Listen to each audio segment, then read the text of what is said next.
ఆ రోజులే బాగున్నాయి. టెన్షన్లు, ఒత్తిళ్లు, డబ్బు సంపాదన ఇలా అతిగా ఆలోచనలు లేకుండా ఉన్నంతలో కుటుంబమంతా కలిసి ఆనందంగా గడిపిన ఆ రోజులే బాగున్నాయి. ఆదివారం ఆటలాడుతూ అన్నాన్ని మరచిన ఆ రోజులే బాగున్నాయి. మినరల్ వాటర్ గోల లేకుండా కుళాయి దగ్గర, బోరింగుల దగ్గర, బావుల దగ్గర నీళ్లు తాగిన ఆ రోజులే బాగున్నాయి. ఎండాకాలం చలివేంద్రాల్లోని చల్లని నీళ్ల కోసం ఎర్రని ఎండని సైతం లెక్క చేయని ఆ రోజులే బాగున్నాయి.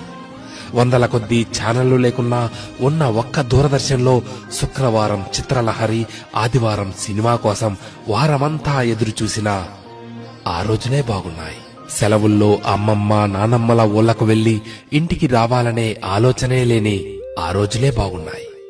ఏసీ కార్లు లేకున్నా ఎర్ర బస్సుల్లో కిటికీ పక్క సీట్లో నుండి ప్రకృతిని ఆస్వాదించిన ఆ రోజులే బాగున్నాయి.